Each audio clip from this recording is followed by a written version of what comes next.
Abra sua Bíblia comigo no livro de Mateus. Vou ler apenas um versículo.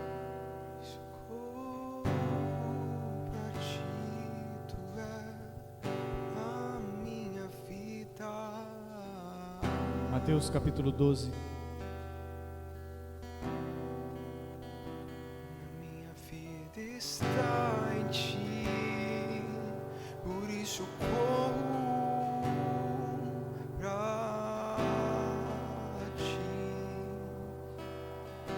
meu amado Jesus. Versículo 28.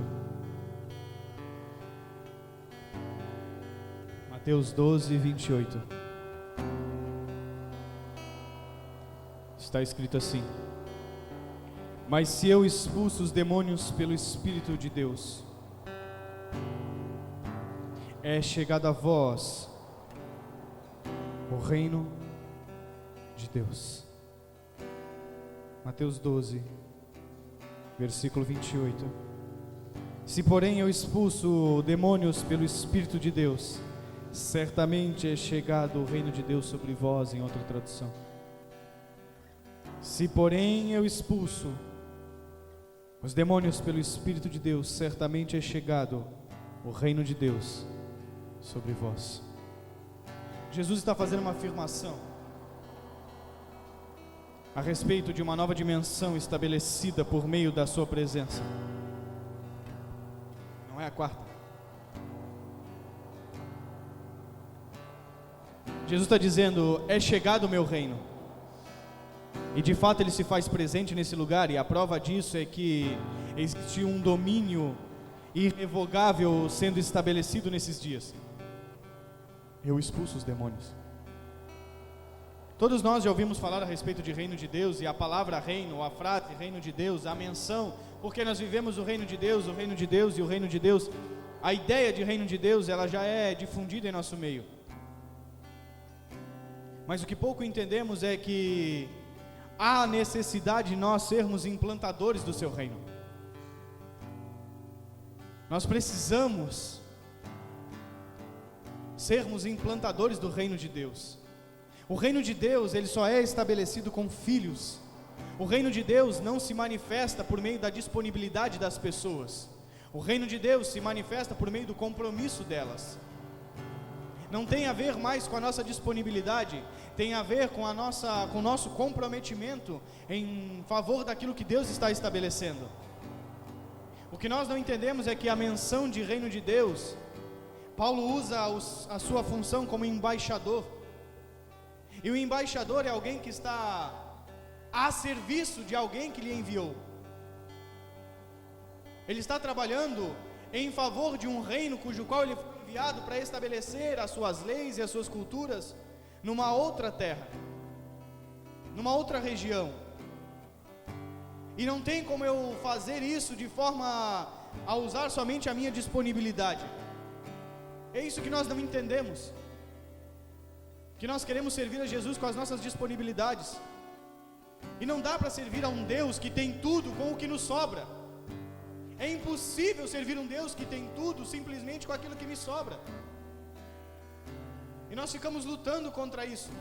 E por isso a verdade do reino de Deus não se manifesta na nossa estrutura interna. Porque quando Jesus se manifesta e ele diz: o reino é chegado sobre vós, não há mais a normalidade dos dias da terra sobre aquelas pessoas. Jesus Cristo não era mais uma pessoa normal. A partir do empoderamento do Espírito Santo, Pedro não era mais uma pessoa normal. E quando eu digo normal, não estou falando somente na ausência dos erros, que nós sempre olhamos na perspectiva de que nós iremos nos tornar alguém que não somos humanos. Mas não, fala de uma verdade que consome a minha estrutura interna. É impossível viver fora dessa verdade. Ontem nós estávamos conversando. Temos o trabalho em Itapuá e eu estava lá, alinhando algumas coisas. E nós falávamos a respeito do reino de Deus e de como há uma necessidade de mais uma vez o Espírito Santo tomar as pessoas. Nós falávamos a respeito de Pedro, que andou com Jesus durante 3 anos e meio, observou todos os seus atos, A Bíblia diz que se colocassem em livros o que Jesus Cristo fez, não caberia. Então você imagina Pedro, o cara que andava colado nele o tempo todo, que andava com ele o tempo todo. Aonde Jesus ia, Pedro ia junto. Os 12 discípulos assentavam-se à mesa com ele, viam ele comer, viam ele beber, viam ele falar, viam ele curar, viam ele brigar, viam toda a movimentação do sobrenatural por meio do Cristo. Mas quando Jesus Cristo é entregue para ser crucificado, os 12 o abandonam. Todos eles vão embora. Pedro volta a fazer o que fazia antes. A gente acha que negar a Jesus é quando Pedro disse: não, eu não conheço. Ele negou a Jesus quando ele não entendeu a função do Cristo e voltou a pescar. Já que não era o que eu imaginava, então o negócio é o seguinte: eu vou pescar. Porque eu imaginava que ele sentaria-se no trono e libertaria Israel, assim como Moisés fez. Porque essa era a ideia do povo. Moisés disse: Deus enviará um profeta semelhante a mim. Então eles estavam esperando mais um libertador, na ótica do que Moisés fez, com um braço forte, vai nos tirar debaixo de um jugo físico. E Jesus Cristo vem e não faz isso. Ele para diante das autoridades e ele não se sobrepõe sobre as autoridades. Ele diz, Pilatos fala: tu não sabes que eu tenho poder para te soltar, para te prender? Ele diz: tu tens porque a ti foi dado, senão tu não terias. Pedro desembainha a espada e: ei Pedro, se eu falasse ao meu pai, ele enviaria anjos aqui agora. Jesus não vem se sobrepor nas pessoas. Então eles não entendem o que era o Messias, o Cristo, o libertador de Israel, porque eles imaginavam segundo a ótica de Moisés. Então Pedro, vai embora.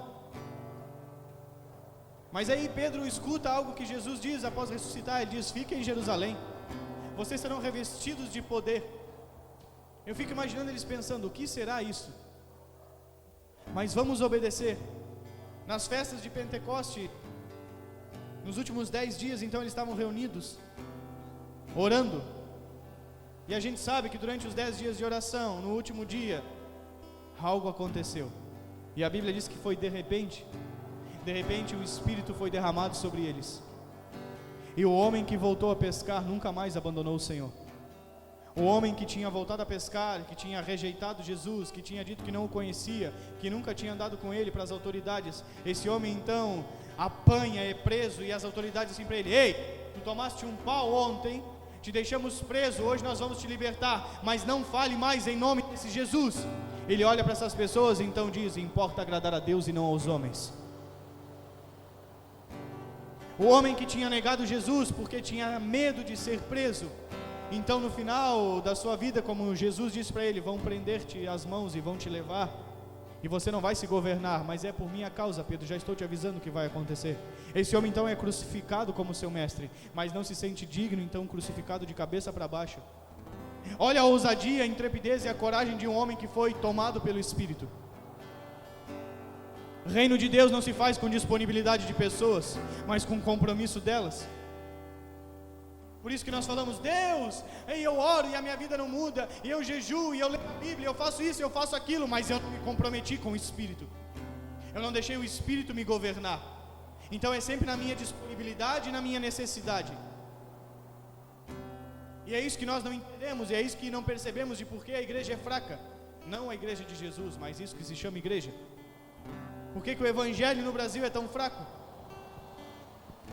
Porque não entende e não se coloca nessa condição. Jesus está dizendo: ei, se essa nova dimensão chegou a ponto de que o reino do Espírito, que governa e que é vigente, se submete ao reino que está entrando, você precisa entender que esse reino é real. E ele não será estabelecido com a nossa disponibilidade, mas está estabelecido com o nosso compromisso. Ficar em Jerusalém até que do alto sejam revestidos de poder, e por meio do revestimento daquilo que vem do céu, nós empoderados então somos enviados a cumprir o chamamento do Senhor sobre a terra. Só que eu estou sempre me movimentando na minha possibilidade, na minha disponibilidade, na capacidade do meu braço, no conhecimento da minha mente, quando eu deveria estar submetido ao Espírito. E é por isso que a minha ineficiência e a minha incapacidade se sobrepõem ao Espírito Santo. Na maior cara de pau eu digo: Deus, o Senhor é comigo, mas eu não consigo, eu não dou conta. Ele sabe que eu não consigo e eu não dou conta. Mas quando eu digo: eu não posso ir porque eu não consigo, você diz para Deus inconscientemente: Deus, você é pequeno demais, eu sei que você está comigo, mas como você é pequeno em mim, nós dois não servimos para nada lá. Porque eu acho que tem a ver com a capacidade dos meus braços, a intelectualidade da minha mente, o poder da minha vida. Não é. Então eu digo: o reino de Deus está entre nós, mas a minha vivência não é uma vivência de reino. A gente acha que reino de Deus é uma lista de regras. Não é, é uma contracultura. Um reino traz uma nova cultura. Enquanto não houver uma contracultura, não haverá um reino. E o reino de Deus não está ali, não está aqui, está dentro de vós. Então dentro de nós não há uma contracultura, ainda há uma cultura da terra, a cultura do medo, a cultura do receio. Como eu posso ter dentro de mim o amor encarnado e não me sentir amado? Não faz sentido para mim nenhum.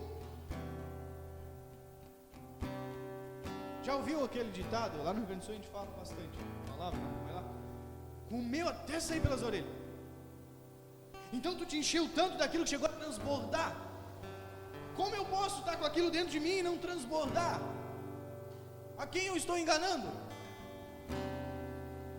Como pode o maior poder que existe estar dentro de mim e não transbordar?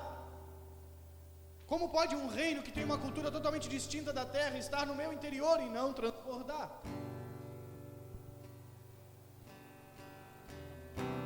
A gente precisa entender que o reino de Deus é uma contracultura, que não tem a ver com eu adaptar a minha cultura à cultura dos céus. Tem a ver com a cultura dos céus dominar a minha cultura, e não sou eu mais que vivo, mas Cristo vive em mim.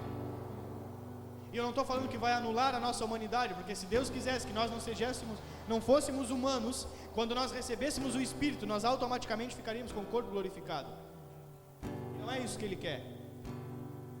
Ele quer que nós sejamos lapidados de forma contínua, mas o reino é real. É uma nova mentalidade, é uma nova forma de ver, de pensar, de sentir, de entender as coisas. Como pode eu andar com Deus há 10 anos e ainda pensar como eu pensava antes? Eu não consigo entender. A Bíblia diz que Enoque andou com Deus e já não era. Como não era? Porque foi tomado. Mas antes dele ser tomado, ele já não era. Já não era mais ele. Já viu aquele desenho animado? Eu acho que é Menino Lobo. Filme Menino Lobo, uma coisa assim. Que a historinha conta que uma criança se perdeu na floresta e foi criada por uma matilha de lobos. Mowgli. Eu achava que era Mowgli, mas não tinha certeza. Como aquela criança andava? Como ela pensava? Como ela se identificava? Como um humano? Como eu posso andar com ele? Enoque andou com ele, já não era mais Enoque. Já não era mais. Então com quem eu ando? Esse é o problema que nós precisamos analisar, como que nós temos feito a nossa corrida durante o dia. Estou correndo para onde? Eu estou correndo para ti. Tá nada.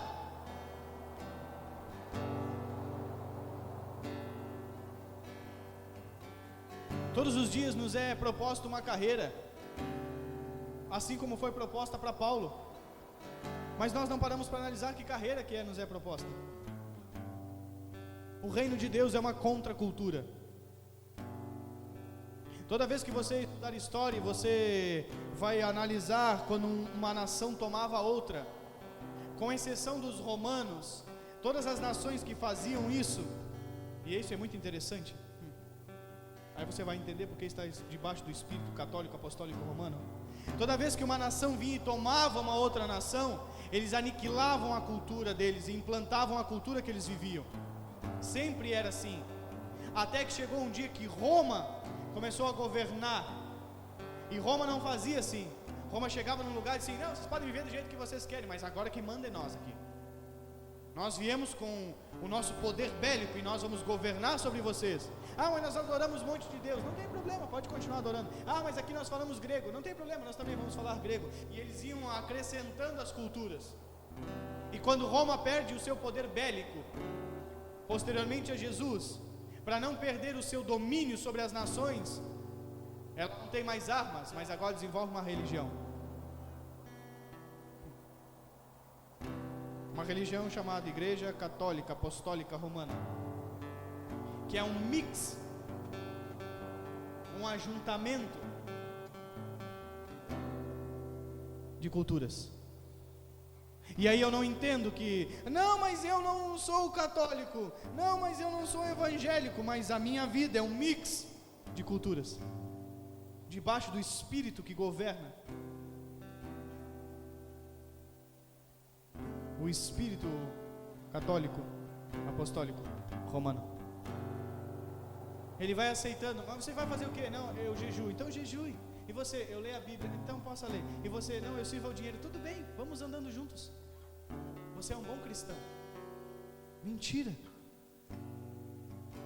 Roma que estabelece isso. Domina um lugar, traz a sua cultura e mantém a cultura do lugar. Traz a sua cultura e mantém a cultura do lugar. Nós aprendemos a fazer isso no cristianismo. A Bíblia diz que o reino dos céus, que quando ele é estabelecido, no livro de Daniel, fala como uma pedra cortada sem ajuda de mão de homens, e uma estátua representando a humanidade, representando a força do homem, de Nabucodonosor. Essa estátua, ela é destruída por causa daquela pedra, e aquela pedra vem descendo, e conforme ela vai rolando, ela vai crescendo, ela vai tomando todas as coisas. Como pode eu me relacionar com Jesus e pensar fora do reino dos céus? Eu entendo que tem uma parte que tem que ser estabelecida na nossa vida, que é uma parte que é estabelecida de uma pessoa para outra pessoa. A Bíblia me mostra isso, onde nós somos ensinados de uma geração para outra geração. E isso é de extrema importância. Não temos isso nos nossos dias hoje dentro da igreja do Brasil. Não temos mentoria. Não porque não tem mentores, mas basicamente porque não tem aprendizes. Que as pessoas dizem, eu quero aprender. Eu achei interessante, há uns domingos atrás nós fizemos uma convocação.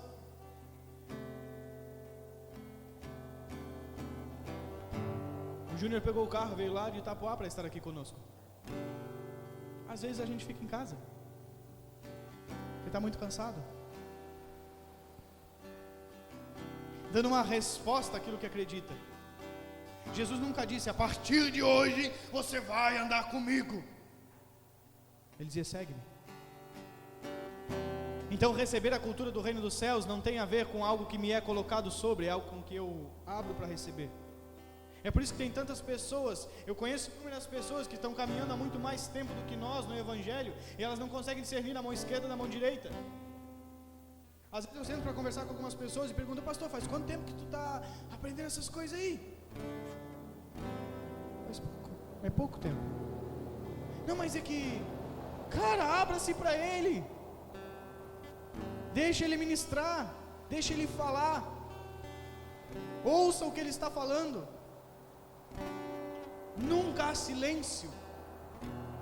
Deus se cala, mas não para de falar. Por quê? Porque a voz dele ecoa em todos os lugares. Nós precisamos aprender a ter uma vida de contracultura. E tem muita coisa que nós não entendemos, e porque não entendemos não aceitamos, e porque não entendemos não aceitamos, não manifestamos. Nós precisamos voltar para a palavra e ouvir o que Jesus Cristo disse. E o que Ele disse tem que ser uma verdade irrevogável, e nós não podemos questionar. Não é uma submissão, ou melhor, não é uma obediência cega, mas as verdades de Yeshua não podem ser questionadas. Como eu vou querer questionar o que Jesus Cristo disse? Eu só preciso entender na perspectiva do que Ele falou. O reino dos céus precisa ser uma contracultura. Nós precisamos viver a partir dessa ótica, de estabelecer uma cultura sobre uma outra cultura. Quando nós chegamos num lugar, nós precisamos dar uma resposta segundo a realidade daquele lugar, mas nós precisamos implantar uma verdade que foi manifestada no céu. Meu Deus, a gente vive, quando antigamente eu rezava o Pai Nosso, e dizia, que seja feita a tua vontade, aqui na terra, como é feita no céu. Caramba, qual é a vontade então? Que seja feita a tua vontade, aqui na terra como é feita no céu. Tem uma vontade que tem que ser estabelecida na terra, que tem que ser manifestada na terra. Mas como que eu vou estabelecer se eu não sei? Como que eu vou me movimentar em direção a ela se eu estou vivendo a minha própria vida? Por isso que Jesus diz: aquele que perder a sua vida por amor a mim, achá-la, mas aquele que achar a sua vida, perdê-la. Nós não conseguimos entender o que é isso. Por isso nós vivemos lutando e correndo, querendo de alguma forma conquistar a nossa vida, quando ela já foi conquistada na cruz. Sabe, existe uma crise de Deus nos nossos dias. Existe uma crise, uma falta do Senhor. É como a gente diz, há uma crise financeira. E o que está faltando no mercado? Dinheiro. Há uma crise de Deus. Há uma crise de Deus na vida dos cristãos.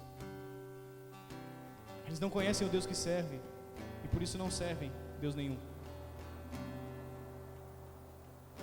São palavras desconfortáveis aos nossos ouvidos, mas é a única forma de nós despertarmos para entrar naquilo que Deus está fazendo, é sabermos que estamos fora.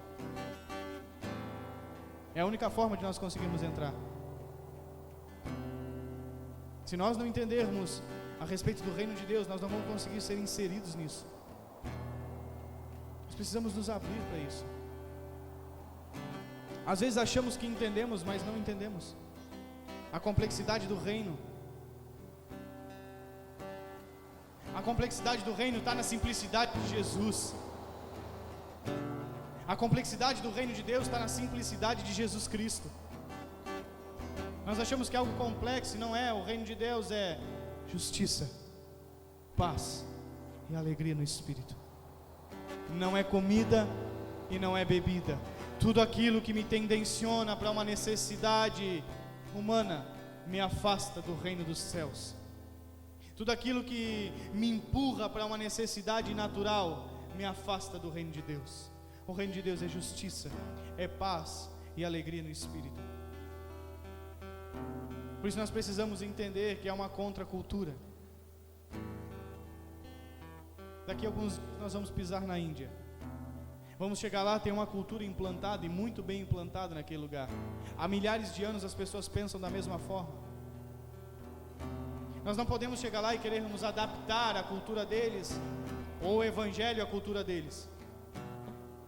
Quando eu converso com algumas pessoas que viajaram em missão, muitas delas dizem: chegue no lugar, veja como eles se movimentam, então você vai se adaptando àquele lugar para poder entrar de alguma forma. E eu discordo totalmente. Jesus nunca adaptou a sua mensagem ao lugar que ele estava. Ele sempre falava o que o Pai falava. Ele fazia o que ele via o Pai fazer. Ele vinha com uma contracultura. Ele dizia: as palavras que vos digo não são minhas, mas são daquele que me enviou. O que eu vim ensinar para vocês não é de mim mesmo, mas é daquele que me enviou. Então nós queremos criar sempre uma adaptação. E essa adaptação faz com que a estátua ainda seja de ouro, prata, bronze e barro. Faz com que a mistura levante um altar a um Deus homem, ao eu no centro, quando deveria ser uma rocha cortada sem a ajuda de mão de homens. Ela não tem vários materiais, é um só. Ela é pura. Ela é uma única fonte. Nós precisamos fazer isso, entender o reino de Deus. Hoje eu recebi mais um convite, por causa do projeto Escola na Cidade. Talvez, não sei, vamos ver, em abril. Eu falei que nós estaríamos viajando, e talvez em abril então nós possamos ir ao Peru, um lugar que a escola precisa ser tocada, as crianças precisam ser tocadas. Vamos lá levar uma adaptação? Não, vamos lá levar uma contracultura, uma cultura do reino dos céus. Por isso que o reino dos céus não se faz com a disponibilidade de pessoas. culto não se faz com pessoas, se faz com sacrifício. Por isso que nós podemos encher um lugar de pessoas e ele continuar vazio. Porque não é quantas pessoas estão ali, é o que tem dentro delas.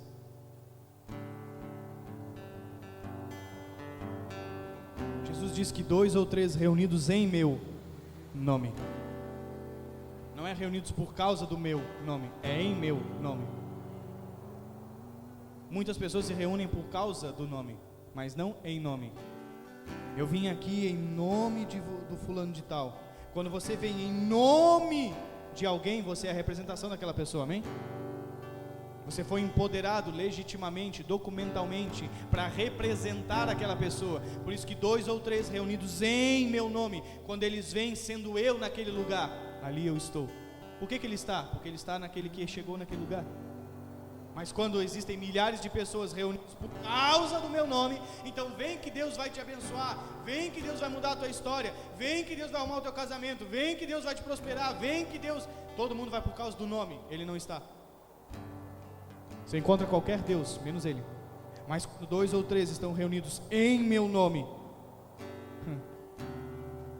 parece a mesma frase, mas faz toda a diferença. Ali eu estou. Por isso que quando eu cheguei, o Senhor já estava. Tem gente que sabe o que canta. Por isso que eu não cantei, e aí eu estava lá no louvor e de repente parece que o Senhor veio. Não, irmão, só a sua consciência foi aberta, ele sempre esteve. É que a mentalidade que Deus vai vir é o problema. Ele já está, ele sempre esteve. Precisa mudar a nossa mente. Como é que nós vamos implantar um reino se nós não conhecemos a origem dele? Como é que nós vamos implantar um reino se nós não conhecemos o coração do rei? Como é que nós vamos implantar um reino de Deus se nós não conhecemos as leis do reino? E as leis do reino não estão atreladas a certos e errados, mas está atrelada a uma verdade sobrenatural. Nós conversávamos ontem lá e aí a gente dá um nó na cabeça das pessoas. Nós estávamos falando, então nós precisamos, para nascer de novo nós precisamos morrer, né? Não.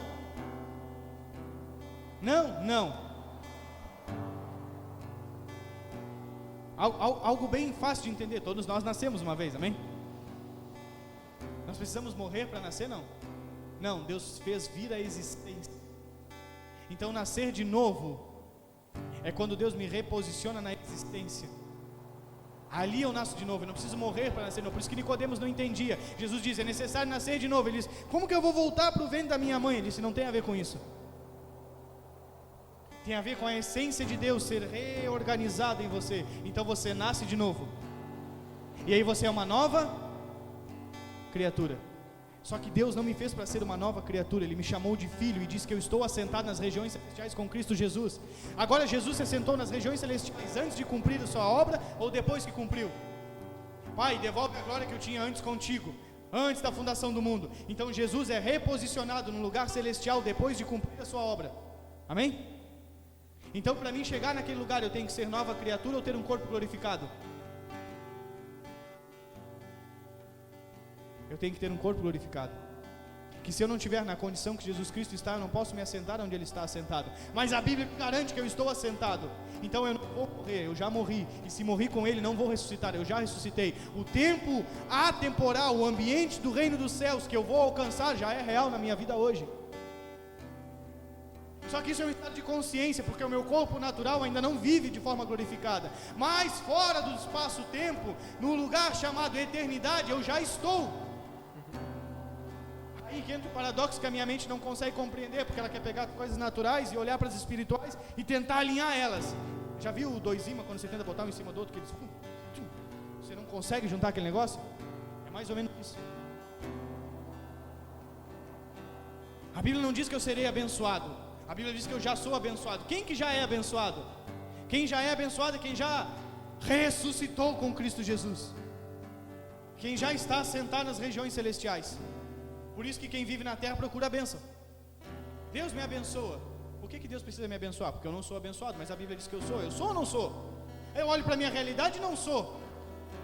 Mas eu não vivo na minha realidade, eu vivo na verdade das palavras de Yeshua. Então eu já sou. Só quem está num lugar diferente pode trazer o que tem naquele lugar para cá. Exemplo bem fácil. Eu vou estar na Índia. Se Deus e nosso Senhor permitir nós tivermos recursos, nós queremos trazer algumas coisas de lá para gerar recursos aqui para devolver para lá. Eu só posso trazer de lá porque eu posso estar lá. Então você só vai trazer o reino do céu se você adentrar a região celestial. É isso que as pessoas não entendem. Aí você olha as pessoas que estão nesse lugar e diz: cara, ele é estranho, o que ele fala não bate. Claro que não, meu. Nunca vai bater.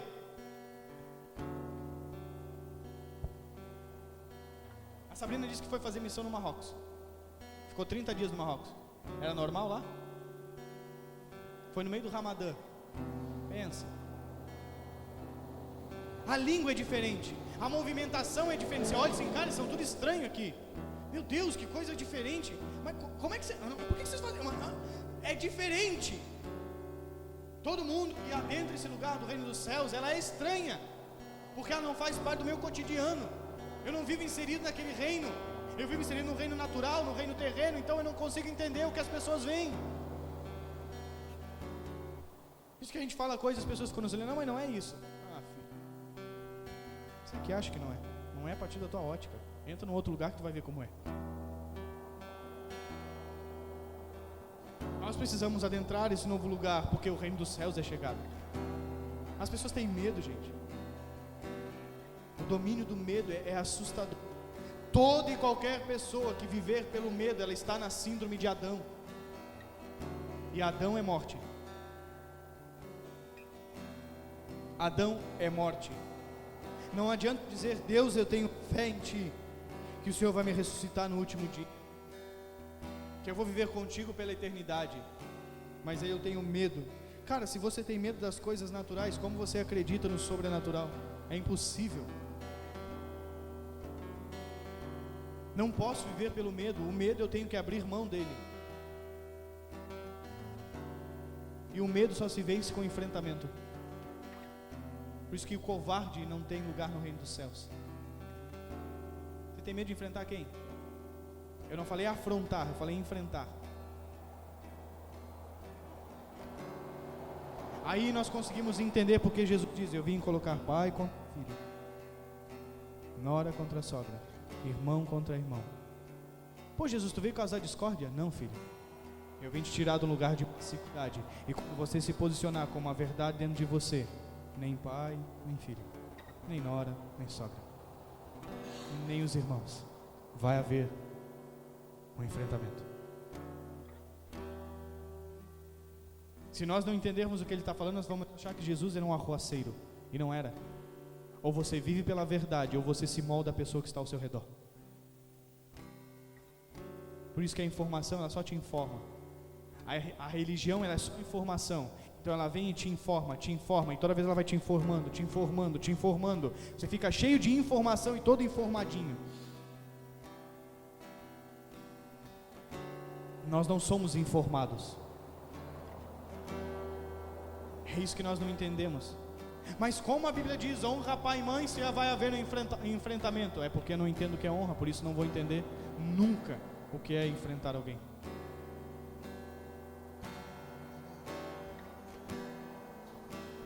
Existem paradoxos dentro do Evangelho que só vão ser entendidos por meio da revelação do Espírito.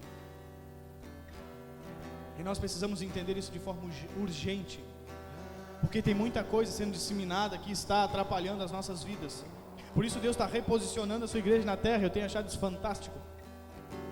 A movimentação que Deus está fazendo de reposicionamento de toda a sua igreja. Por quê? Porque as pessoas que estão com o microfone na mão não são as pessoas que têm a realidade dos dias. A realidade dos púlpitos não são a realidade dos dias. A realidade dos púlpitos não tem a ver com a realidade da mensagem. Para você entender o que eu estou falando, há um tempo atrás eu escutei algo de uma pessoa extremamente importante na nação, e aquilo me causou um incômodo muito grande. Essa pessoa então diz assim: agradeça você que tem um marido bravo, que reclama, que briga, que sai quebrando as coisas. Fiquei parado olhando aquilo, porque ele estava falando sobre gratidão. E faz sentido que ele está falando sobre gratidão. Mas a realidade dos púlpitos não é a realidade das ruas. naquele mesmo lugar tinha um homem ouvindo a mensagem, que tinha perdido uma irmã, fruto de espancamento do marido. Eu fico imaginando aquele homem ouvir aquele pastor. Aquele homem que estava ouvindo, eu sei que era um homem sábio, mas eu imagino alguém que começou ontem no evangelho a entrar aqui, e ela chegou aqui e o marido batia nela, e aí tem um pastor que é uma referência assim, você tem que orar por ele. Ela vai sair daqui assim, diz, meu Deus, eu preciso orar por aquele infeliz que me bate, e bota um jugo sobre a pessoa, em vez de libertar ela. Conhecereis a verdade vos libertará, não vai te aprisionar. Em vez de libertar, ela aprisiona. Por quê? Porque a realidade do púlpito não é a realidade das ruas. Aquele homem que estava com o microfone na mão nunca juntou uma mulher do chão ensanguentada. O dia que ele fizer isso, ele vai entender. É uma contracultura. Não é a realidade dos púlpitos, não é a realidade das ruas. Jesus não pregava em púlpitos. Jesus pregava nas ruas, nos montes, no meio do povo. Jesus confrontava as autoridades, não em salas de debates. A igreja ainda não entendeu foi nada. Por isso Deus está dizendo, vamos parar com essa ladainha, essa brincadeira toda, e vamos reposicionar o meu povo. Vou fazer uma separação entre os que entenderam, entre aqueles que são e os que não são. E a Bíblia diz que você vai ver a diferença entre os que servem e os que não servem. Porque os que servem para alguma coisa, os que não servem para nada. É só número, é só gado, infelizmente. Por isso que Jesus diz para Pedro, Pedro, vai lá e apacenta o povo. Não, apacenta as minhas ovelhas. Aí nós queremos apacentar não as ovelhas, nós queremos apacentar os bodes. Por isso que o reino dos céus não se manifesta, porque nós estamos querendo dar pérola aos porcos. Quando nós precisamos entender que a nossa função não é fazer o outro funcionar, a nossa função é cumprir aquilo que Deus nos mandou cumprir. Deus disse, vai, o reino dos céus é como o homem que saiu a semear. Ele não disse, faça com que toda a terra frutifique. Ele disse, semeie. E se frutificar, glória a Deus. E se não te frutificar, glória a Deus, porque eu obedeci.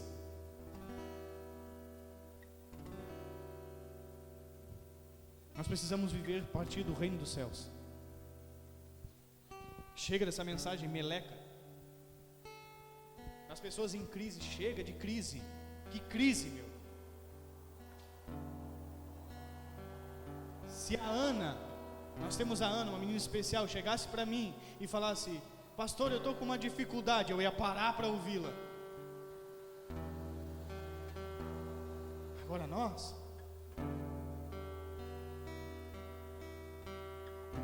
o que nos falta? Vergonha na cara? Ah, Deus, porque eu estou assim, porque eu estou assado. Você está assim porque eu quero, porque você quer, porque eu já constituí tudo na cruz. Quando você entender as minhas palavras e defender ela em vez de defender você, o meu reino se manifestará dentro de você. Nós não vamos deixar de ser humanos. Hoje, na hora do almoço, nós almoçamos juntos e uma pessoa disse, eu não acordei muito legal hoje. Eu disse, faz parte, somos humanos. Mas amanhã acorde diferente. Amanhã eu vou me posicionar diferente. Jesus não disse, quando você estiver desanimado, entra num quarto fechado, sem escuro e chore. Ele diz, tende bom ânimo. No mundo tereis aflições, mas tende bom ânimo. Mas Senhor, será que tu não vê a circunstância? Eu não mandei você olhar para a circunstância. Eu disse, tende bom ânimo, por quê? Motivo para o ânimo, eu venci. Por que eu fico desanimado? Porque eu não estou olhando para quem venceu, eu estou olhando para quem perdeu. Não vai implantar um reino dos céus, cara. A gente precisa abrir mão de muita coisa, correr a carreira que nos foi proposta. O reino dos céus é chegado, Jesus falou. Mas o que é o reino? É a manifestação da vontade de um rei, em todos os seus aspectos. Em justiça, paz e alegria. Aonde se manifesta a justiça, a paz, e onde tem paz somos alegres. Por isso que a maioria das pessoas quer conquistar a alegria sem ser justo. Justiça, você lê Isaías 58. Falávamos disso alguns dias atrás, a respeito do jejum. Por acaso não é esse o jejum que escolhi? Isaías 58, 55.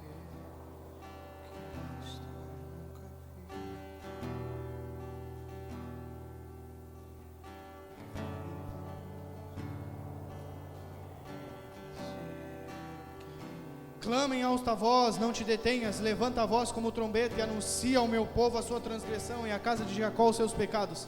Todavia me procuram cada dia, tomam prazer em saber os meus caminhos. Como um povo que pratica a justiça e não a deixa, o direito do seu Deus. Perguntam-me pelos direitos da justiça, tem prazer em se achegar a Deus. Olha o que Deus está dizendo. Existe um povo, vai lá e clama para aquele povo e declara sobre ele: ei, vocês estão tudo desviado. Mas esse povo, toda vez que eles vêm diante de mim, eles vêm porque eles querem estar comigo, eles vêm porque querem saber o que eu estou pensando. Eles estão tudo desviados, mas o discurso deles diante da minha presença é muito bom. Os infelizes oram na minha presença, jejuam na minha presença, mas não vivem pelo que eu quero. Versículo 3, dizendo: por que jejuamos nós e tu não atentas para isso? Por que afligimos a nossa alma e tu não sabes? Eis que no dia em que jejuais, achais o vosso próprio contentamento e requereis todo o vosso trabalho. Versículo 4, eis que para contendas e debates jejuais e para tardes punhais empunhadas impiamente. Não jejueis como hoje, para fazer ouvir a vossa voz no alto. Seria esse o jejum que escolheria? Que o homem um dia aflige a sua alma, que incline a cabeça como junco, e que estenda debaixo de si o pano de saco grosseiro e cinza? Chamarias tu a isso de jejum, o dia aprazível ao Senhor? Deus está dizendo: cara, você está sofrendo por burrice, você está jejuando e afligindo a tua alma, passando fome, porque tu é burro, porque não é isso que eu mandei. Se você jejuar, passar fome, necessidade, afligir a tua alma, a tua carne, mas você não praticar o que eu quero, eu não entendo o teu jejum. Para mim isso não é jejum. Como é que faz na cadeia lá? É greve de fome. E a gente acha que está jejuando. O cara está fazendo greve de fome e acha que está jejuando. Jejum é: porventura não é esse o jejum que escolhi? Que soltes a ligadura da impiedade, que desfaças as ataduras do jugo, que deixes livres os quebrantados e que despedaces todo o jugo?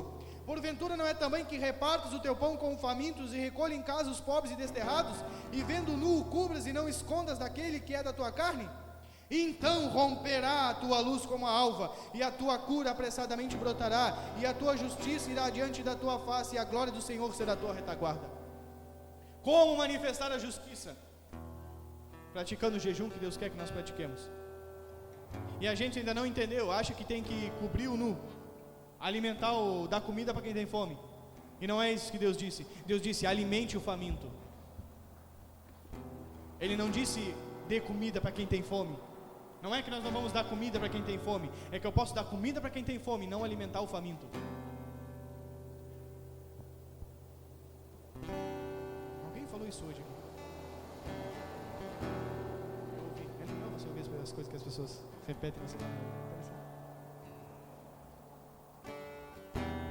Porque você pode dar comida para quem tem fome e mesmo assim ela continuar faminta. Porque alimento não é comida, é palavra. Ah, foi essa Mara que eu estou falando. Ah, lembrei. Tem no vídeo hoje. Alimento: o povo andará errante de mar em mar procurando e não irá encontrar, e haverá fome e sede sobre a terra, mas não de comida nem de bebida, mas de ouvir a minha palavra. Amós capítulo 8. Então dar comida para o pobre não serve para nada se você não alimentar o faminto.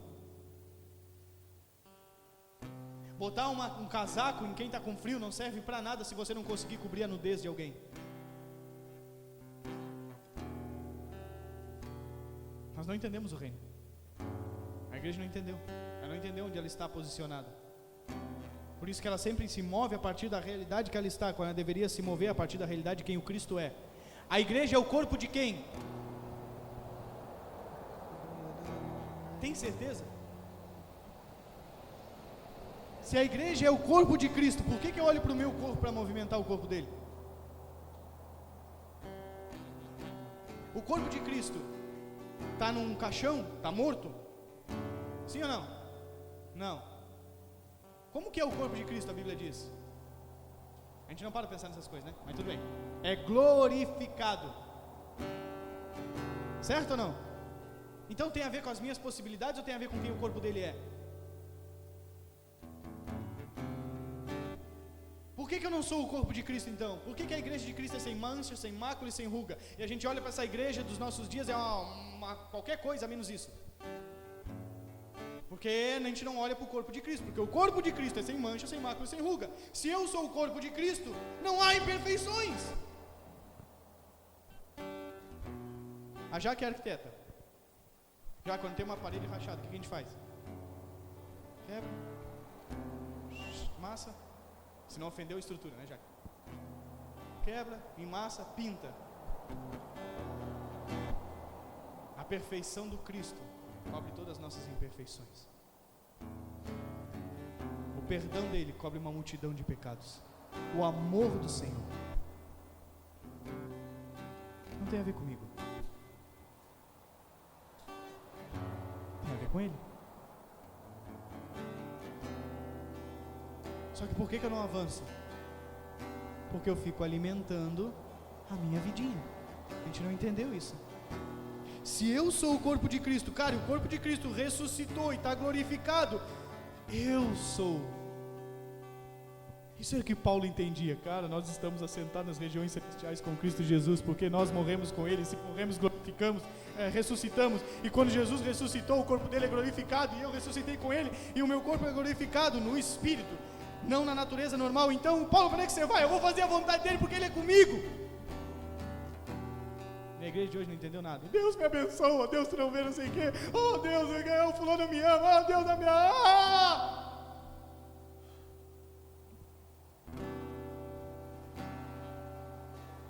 Seria cômico se não fosse trágico. Vamos deixar isso para as crianças, gente.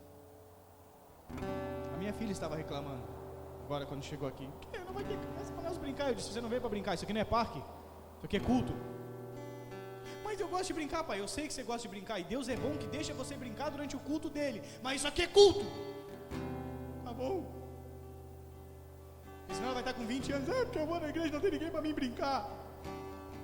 Hoje ela tem 9.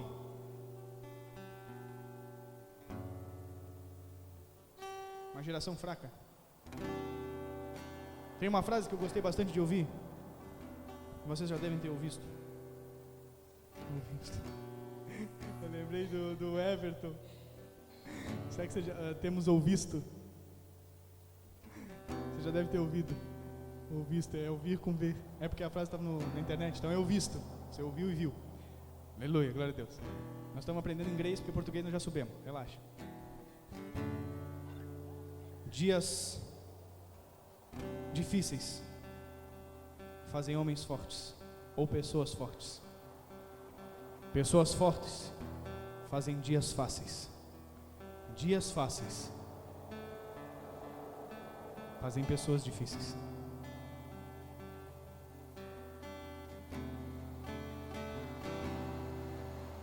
Esses são os nossos dias. Dias difíceis fazem pessoas fortes. Pessoas fortes fazem dias fáceis. Dias fáceis fazem pessoas difíceis.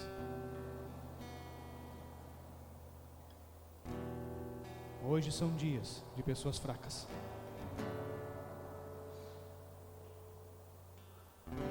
Por isso que qualquer um que dá uma resposta, ela anda na frente dos outros. Se você olhar para o mundo corporativo hoje, sabe quais as empresas que mais faturam? Sabe o que elas têm de diferencial? O principal diferencial? Entregar no prazo. Simples assim. Olhe os comentários daqueles que vendem pela internet. Comprei, chegou tudo certinho conforme combinado. Comprei, chegou na data certinho. É o máximo. Fazer o ordinário já virou extraordinário, porque todo mundo faz caca. São dias de pessoas fracas. Quem faz o trivial já faz muito. Por isso que Jesus falou, cara, se você só faz o que te foi mandado fazer, servo inútil. Nós não nascemos para ser ordinários, nós nascemos para ser extraordinários. É extra, é a mais. O pastor pediu para limpar as cadeiras. Eu vim limpar as cadeiras, lavei o chão. Pô, sério? Então, Deus pediu para mim orar 1 hora. E aí? Mandaram eu caminhar 1 milha, eu caminhei 2. Me levaram a túnica, eu dei também a capa. Parece que é novidade. Cara, Jesus já falava. Quem faz somente aquilo que pode fazer não vai conseguir implantar algumas coisas. Por isso que eu falei no começo, o reino de Deus não é manifestado pela disponibilidade das pessoas, mas pelo comprometimento delas. Por isso que o reino de Deus não é para evangélico, não é para crente, é só para filho. Porque filho é aquele que morre pelo que o pai ama. Deus amou o mundo de tal maneira que deu o seu Filho. Eu não vou entrar em questão sobre isso hoje, mas a Bíblia diz que Deus amou o mundo, não as pessoas, mas tudo bem, vamos lá. Só para criar um ponto de interrogação na cabeça para a gente pensar. Deus amou o cosmos de tal maneira que deu o seu Filho unigênito para que todo aquele que nele crê não pereça, mas tenha a vida eterna. Nós precisamos entender, cara, o que é o reino de Deus, o que é o reino dos céus. Se eu expulso os demônios pelo dedo de Deus, o reino de Deus é chegado, certamente é chegado. Por isso nós precisamos nos movimentar dentro da dinâmica do reino, dentro da dinâmica do reino dos céus. Por isso que algumas coisas, quando nós olhamos para Jesus, nós não conseguimos compreender, porque a realidade dele não era terrena. A movimentação de Jesus não era terrena. Coisa que nós falamos tanto. João 5,19, eu faço o que eu vejo meu Pai fazer. A movimentação de Jesus não tinha a ver com aquilo que ele via na terra, mas com aquilo que ele via no céu. Irmão, aqui em Joinville o povo só vê o céu quando vê chuva. Aí Jesus diz hipócritas. Eu gosto bastante dessa passagem.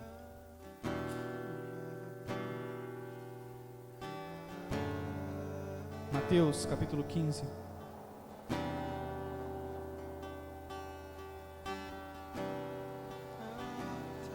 Capítulo 16, está escrito assim. Mateus 16.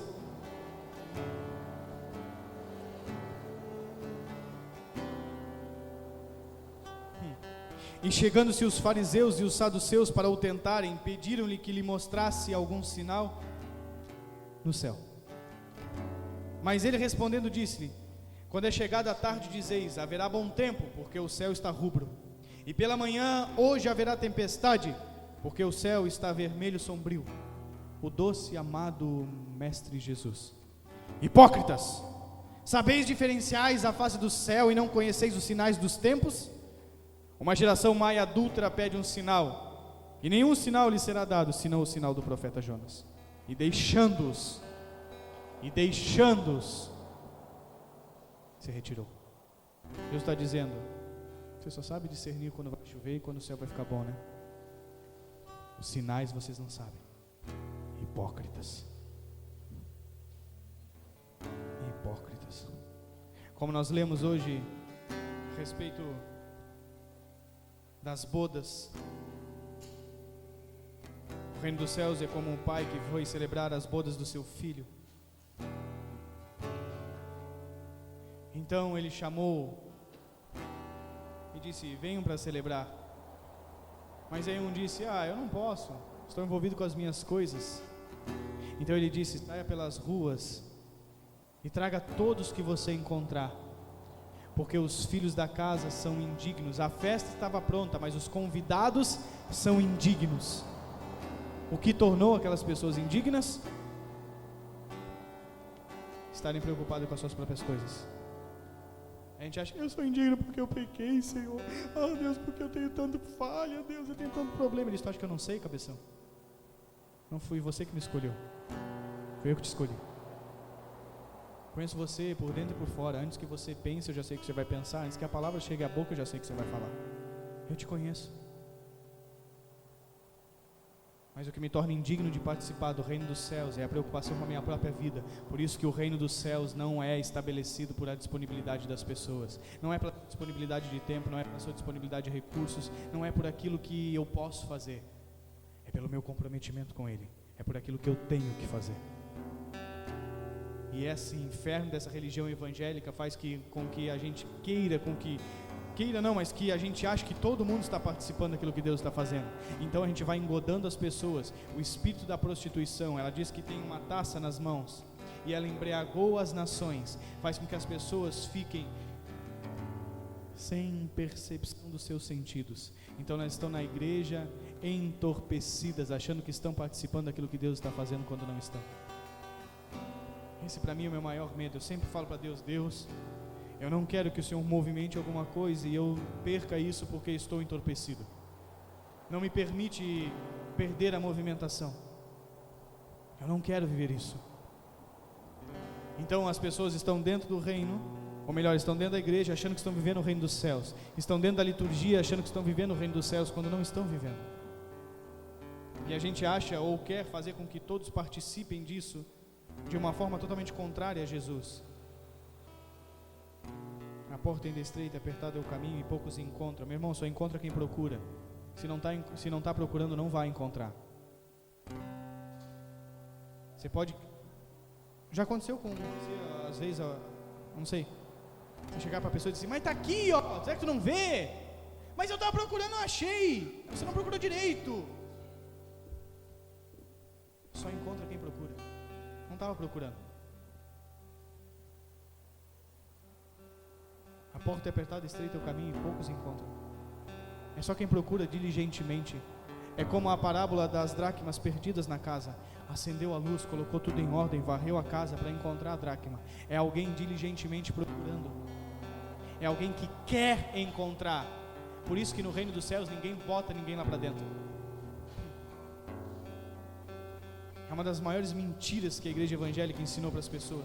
É de que você vai ser salvo e vai levar alguém junto. É um por vez. Catraca. Não é comboio. É roda, catraca. Clac. Passou. Agora o outro. Clac. Passou. Você pode criar a possibilidade para as pessoas, mas não botar ninguém lá dentro. Por isso que Jesus andava sobre a terra e dizia, cara, eu tenho um propósito, para este tempo eu vim, eu vou cumprir a vontade do meu Pai, e glória a Deus se você me seguir. Vem comigo, o melhor está aqui. Eu sou a vida, você precisa de mim. Bora. Ele andava. Só que se eu parar na necessidade de alguém, eu então me movo pela possibilidade e a necessidade. Então eu já não me movo pelo comprometimento daquelas pessoas, ou melhor, pelo meu comprometimento com aquilo que Deus está fazendo. Cara, as pessoas ainda não entenderam isso. Que eu estou comprometido com Jesus, ou não estou comprometido com nada. Estou só ciscando, igual galinha no terreiro. Cisca para todo lado e não constrói nada. São muitas carreiras, são muitos caminhos. Entenda uma coisa, caminho é um lugar de intersecção. Uma rua é um lugar de acesso que liga um ponto ao outro. Amém? Jesus diz, eu sou o caminho. Eu preciso entender que só tem uma rota, só tem uma via, só tem um lugar para andar. É um ponto de conexão entre um lugar e outro. É uma rota, é um caminho cujo qual eu preciso andar. Não tem estradas paralelas, não tem atalhos. Não tem 3 rotas que dá no mesmo lugar. Todos os caminhos levam a Deus. Mentira, só tem um caminho que leva a Ele. Eu estou trilhando esse caminho, ou estou à beira do caminho. Quem está à beira do caminho geralmente é os cegos. Por quê? Porque eu estou andando. Já saiu para andar com alguém de carro? Ô, vai na frente que eu te sigo. E o outro sumiu, tu perdeu ele de vista. Aí você estaciona. Ô, onde é que você está? À beira do caminho. Por quê? Perdi você de vista. Fiquei à beira do caminho. Aí você tem que esperar, em determinado momento ele volta. Aí alguém à beira do caminho grita, Jesus, filho de Davi, tem compaixão de mim. Tinha um cego à beira do caminho. Mas aí você vai ter que gritar, meu irmão. Jesus, filho de Davi, tem compaixão de mim. Depende de você. Dizer, Deus, eu perdi você de vista. Ceguei no caminho. Então grite. Tem voz? Tenho. Grite. Clame. Não, eu vou lá buscar, porque senão fulano... Não, cara, se eu não buscar, ele não vem na igreja. Meu irmão, não busque, porque ele não vai vir. Você vai trazer ele, mas ele não vai vir. Parece que eu sou pastor contra as pessoas, né? É uma doideira. Mas não adianta eu buscar se o cara não quer vir. Jesus nunca buscou ninguém. Jesus, tu não vai convidar o fulano também? Não. Eu passei por lá e disse para ele me seguir. Ele queria enterrar os mortos. Eu falei para ele que era para deixar os mortos enterrar seus mortos. Nós temos que fazer as coisas para os vivos, né? Temos que trabalhar de dia enquanto a luz, porque a hora que as trevas vierem, ninguém mais trabalha. Então vamos andar, né?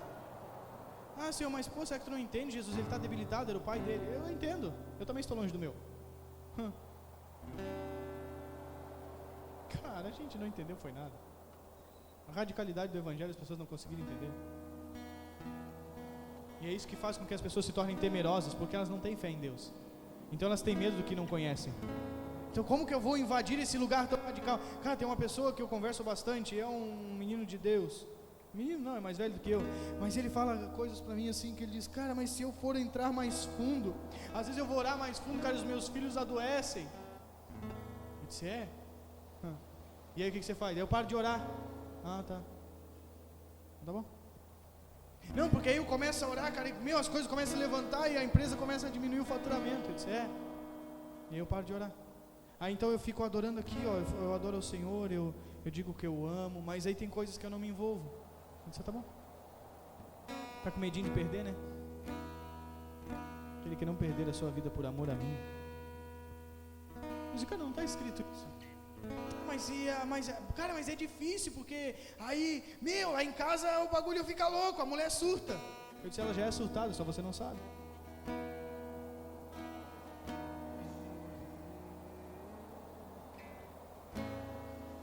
Ora, até que ela surte, pire mesmo.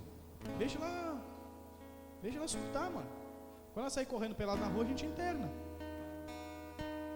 Pronto. Se o Espírito do Senhor não libertar ela, não vai ser a gente que vai libertar.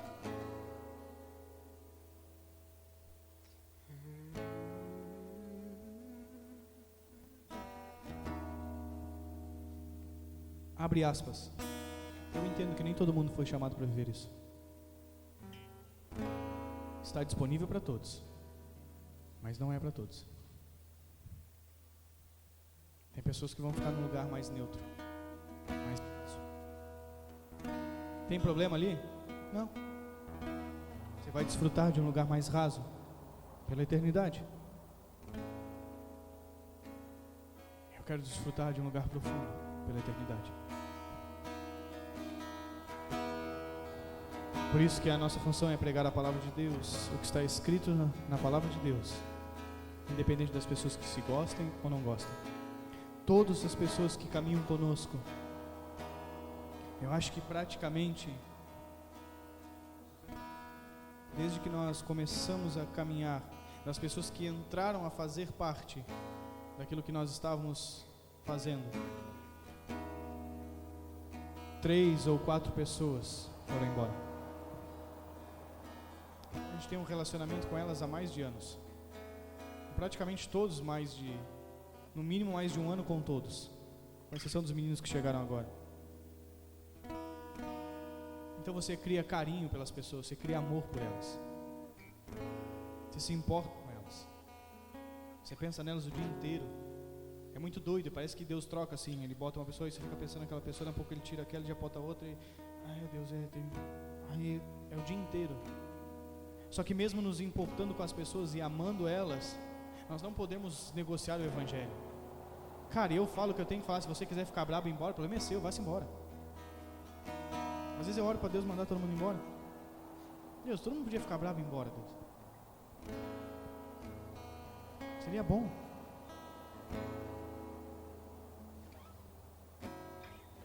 Nós não podemos negociar o Evangelho. Nós não podemos nos adequar ao que as pessoas acham, o que elas querem. Nós não podemos nos adequar ao que como eles gostam. Não é um self-service. É Bíblia, não é iFood. Nós precisamos viver isso. O reino dos céus é chegado, Jesus falou. É uma contracultura. Não é do jeito que pensamos ou achamos. É do jeito que Ele diz que é. Poucos vão entrar. Está disponível para todos. Só na primeira pegada cabe mais de 7 bilhões de pessoas, que as que estão sobre a terra. É grandão a casa do meu pai, tem muitas moradas. Mas poucos vão entrar. A gente vai decidir onde a gente vai viver.